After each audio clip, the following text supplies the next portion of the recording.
Hello, gamers, and welcome to day 10 of this campaign as Germany, taking over Europe and the rest of the world in Conflict of Nations World War III. So this is currently the status of the big war. We have not been declared on by Norway or Ethiopia, which does not surprise me. We were declared on by Turkey. It actually said that we declared on them, so I may have killed something of theirs over here. I don't know, but anyway, so Turkey is kind of involved. They've sent a few things. They have a little guy running around taking some territory, and we've killed off a few artillery of theirs. But I'm not too worried about Turkey right now. We are going to save them for later. Right now, we're still finishing with Morocco, which we're not giving them too much attention. They have a little guy too, and he has taken back a few of these cities. I think they have like one infantry that's rolling around taking stuff back.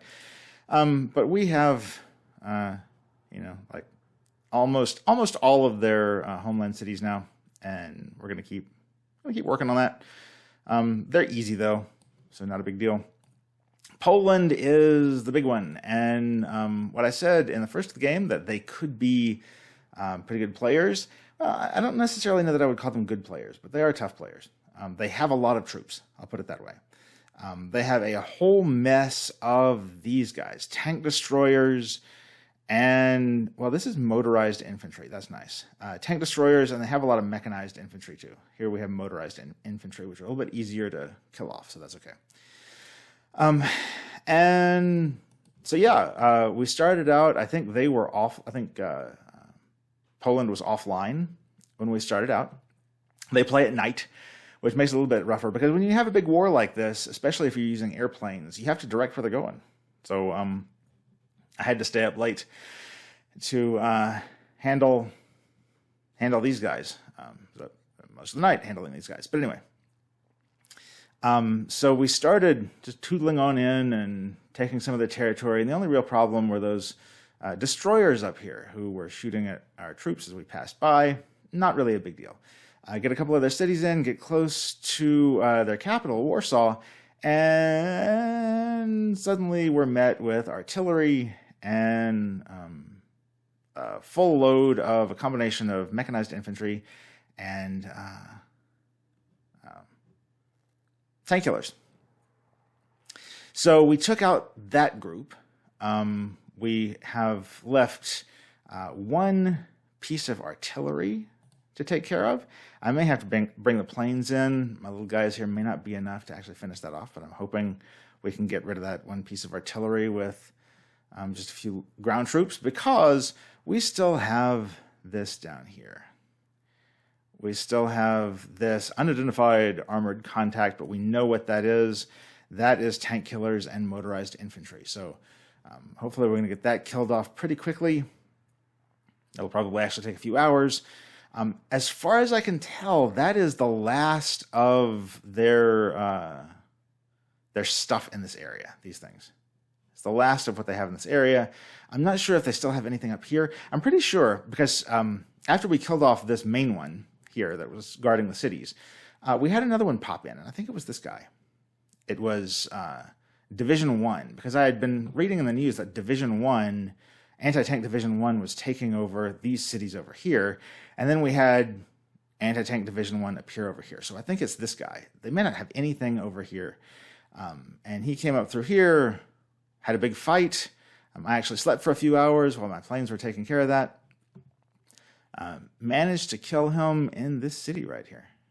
So, yeah, we're starting to take over again. We have Warsaw. I think we have all their homeland cities. We're taking over the rest of their cities. We're killing their stuff. So we are definitely winning this war. Easy win down here. We'll have to come back and kill that last little guy. That won't be a problem. The destroyers have moved from up here. They were, he moved the destroyers over and was hitting Kiel and Hamburg, which is unfortunate. Not a huge problem, but unfortunate. Didn't have any major troops growing there. These are just, kind of out of the way. But yeah, so took the population down a couple of points and killed a bunch of civilians. Not the way I wanted it, but big deal. But anyway, he's moved on from there, and I'm not sure where he's going. I think he may be going down here to try to help with Morocco, which would be kind of odd because he has bigger troubles than to help with Morocco. But hey, if he wants to help out a friend, good for him. Anyway, they've left here. They're not attacking anymore, at least. I think if they were still here, they would probably still be attacking. So he may be going around to try to stop what I'm doing in Morocco. But I mean, I already have troops in Morocco, so I don't know exactly what he's planning on doing there. I guess he's planning on trying to stop me from getting more troops in Morocco. Let's see. I'm going to just send this guy right here. I'm going to get him out of the water as soon as possible so that he doesn't get shot by any warships.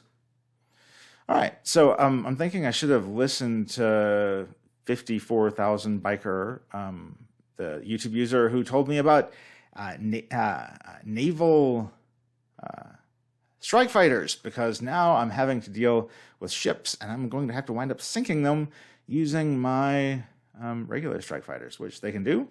It would be a lot easier if I had some missiles, but I don't yet have missiles. I'm currently researching the planes that can shoot missiles. I love missiles. Missiles are awesome. All right, so that is how things stand for right now. So right now, the name of this channel applies. We are kicking some butts. We're kicking them pretty good. In fact, let's look at Con News. So in Morocco, the death toll for Morocco is 5785. For Germany, 637. For Poland, the death toll is 14,255. For Germany, 4,419. So he has almost 10,000 more than we do, which might sound good that he has a higher number, but it is not, because that is what has died of his. I think probably a lot of the rest of his strength he's been putting into the Navy, which I am not overly concerned about as long as he doesn't stop troops from getting back and forth. And I may put a little airfield down here so that I can fly them if he creates a problem. But Poland is essentially done. He probably still has some troops that can make some trouble for us, and he has some ships that can make some trouble, but he is not coming back from what we have going here. And it's just a matter of time before we get down to Turkey. I don't expect any real problems there. I've considered offering peace to Turkey, at least for now. They may or may not take it. I don't know. It'd be kind of unintelligent for them not to take it. But that is where we are. And I look forward to coming back with some more updates. I actually saved some screenshots. I was downstairs, not upstairs on my my desktop. I was downstairs on my laptop last night and couldn't get up to my desktop because of a sleeping baby. So I could not take any video of some of the major events that happened. And I took some screenshots, but I forgot to send them to myself. So I don't have the screenshots to include in this video to show what was happening with those battles, but I've told you about them. I've told you about them vividly, so I think you understand what happened. And thank you for joining. Please don't forget to subscribe and like and share and comment and all that cool stuff. And I will be seeing you tomorrow. Or, well, you'll be seeing me tomorrow. And maybe I'll see you too somehow. Till then.